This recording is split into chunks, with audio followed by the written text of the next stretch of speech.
ஆண்டவரும் இரட்சகருமாகிய இயேசு கிறிஸ்துவினுடைய நாமம் மகிமைப்படுவதாக.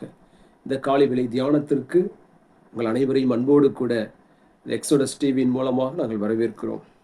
பிரியமானவர்களே, நாம் வாழ்ந்து கொண்டிருக்கக்கூடிய இந்த காலம் கடைசி காலம் என்று நமக்கு தெரியும்.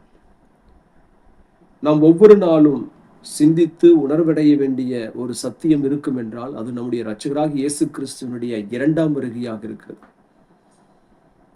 அவர் சொன்ன அடையாளங்கள் அனைத்தும் இன்றைக்கு நம்முடைய கண்களுக்கு முன்பதாக நடைபெற்று கொண்டிருக்கிறது.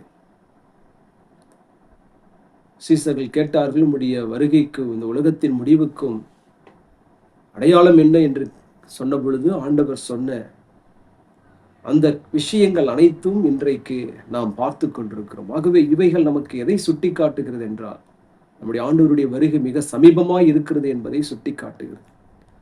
கடைசி நாட்களிலே வாழ்ந்து கொண்டிருக்கிற நாம் இயேசு கிறிஸ்துவினுடைய வருகையை குறித்ததான சத்தியத்தை படிக்கக்கூடிய நமக்கு ஆண்டவர்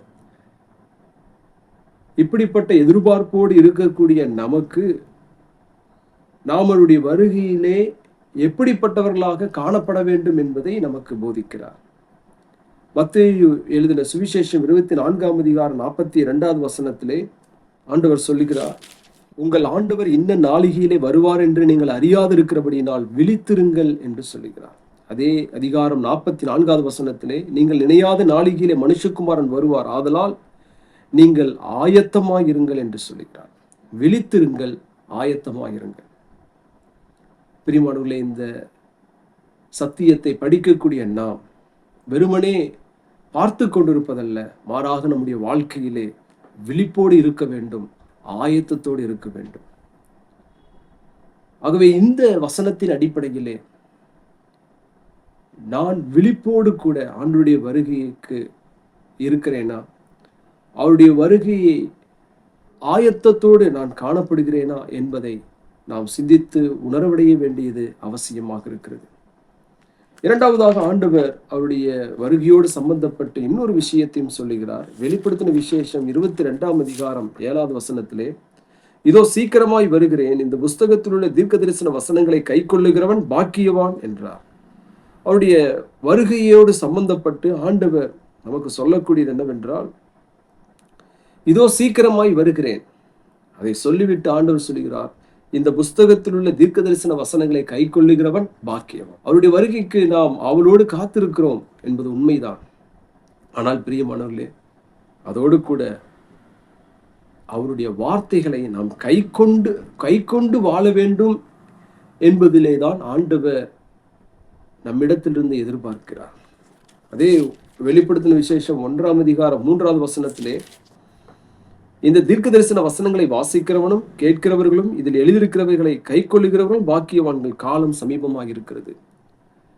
அப்ப தேவனுடைய வருகைக்கு காத்திருக்கிற நாம் சும்மா அப்படியே உட்கார்ந்து இருப்பதல்ல, மாறாக நாம் தேவனுடைய வசனங்களை கை கொண்டு நடக்க வேண்டும். அதுதான் நாம் அவருடைய வருகைக்கு ஆயத்தத்தோடு விழிப்போடு இருக்கிறோம் என்பதனுடைய அத்தாட்சியாக இருக்கிறது. மூன்றாவதாக அவருடைய வருகையோடு சம்பந்தப்பட்டு வேதம் என்ன சொல்லுகிறது? வெளிப்படுத்தின விசேஷம் 2ஆம் அதிகாரம் 25வது வசனத்திலே, உங்களுக்குள்ளதை நான் வருமளவும் பற்றி கொண்டிருங்கள். உங்களுக்குள்ளதை நான் வருமளவும் பற்றி கொண்டிருங்கள். அவருடைய வருகையோடு சம்பந்தப்பட்ட விஷயத்திலே விசுவாசிகளாகிய நாம் என்ன செய்ய வேண்டும் என்றால் பற்றி கொண்டிருக்க வேண்டும் என்று சொல்லி ஆண்டவர் இங்கே நமக்கு கற்றுக் கொடுக்கிறார். எதை பற்றி கொண்டிருக்க வேண்டும்? ஆண்டவர் இங்கே தியத்தீரா சபையை பார்த்து அங்கே சொல்லுகிறார். எதை பற்றி கொண்டிருக்க வேண்டும்? 19வது வசனத்திலே அங்கே சொல்லப்படுகிறது, உன் கிரியைகளையும், உன் அன்பை, உன் ஊழியத்தை, உன் விசுவாசத்தை, உன் பொறுமையை ஆகிய இவைகளை நாம் பற்றி கொண்டிருக்க வேண்டும் என்று சொல்லி இங்கே தியத்தீரா சபைக்கு சொல்வதன் மூலமாக நமக்கும் ஆண்டவர் சொல்லுகிறார், நான் சீக்கிரம் வரப்போகிறேன், நான் வருமளவும் இதை பற்றி கொண்டிரு என்று சொல்லுகிறார். அது மட்டுமல்ல, 3ஆம் அதிகாரம் 11வது வசனத்திலே ஆண்டவர் மேலும் சொல்லுகிறார், இதோ சீக்கிரமாய் வருகிறேன், ஒருவனும் உன் கிரீடத்தை எடுத்துக்கொள்ளாதபடிக்கு உனக்குள்ளதை பற்றி கொண்டிரு என்று சொல்லுகிறார். பிலதெல்பியா சபையை பார்த்து சொல்லுகிறார், நான் சீக்கிரமாய் வருகிறேன், உன் கிரீடத்தை நீ பற்றி கொண்டிரு என்று சொல்லுகிறார். ஆகவே பிரியமானவர்களே, ஆண்டவருடைய வருகைக்கு நாம் ஆயத்தத்தோடு இருக்கிறோம். அதை குறித்து நம் அனைவருக்கும் சந்தோஷம்தான். ஆனால் அவருடைய வருகைக்கு ஆயத்தப்பட்டிருக்கிற நாம் அதோடு கூட இந்த 3 காரியங்களை நாம் செய்ய வேண்டும். விழித்திருக்க வேண்டும், ஆயத்தமாக இருக்க வேண்டும், அவருடைய வசனங்களை கைக்கொண்டு நடக்க வேண்டும், நாம் பற்றி கொண்டு நடக்க வேண்டும். ஆகவே இப்படிப்பட்ட காரியங்களை நாம் சிந்தித்து பார்த்து நம்முடைய வாழ்க்கையிலே அபியாசப்படுத்துவோம். கர்த்தர் தாமே இந்த நாள் முழுவதும் நம்மை இந்த வசனங்களினாலே மற்றும் அவருடைய வருகைக்கு நம்மை ஆயத்தப்படுத்துவாராக. ஆமென்.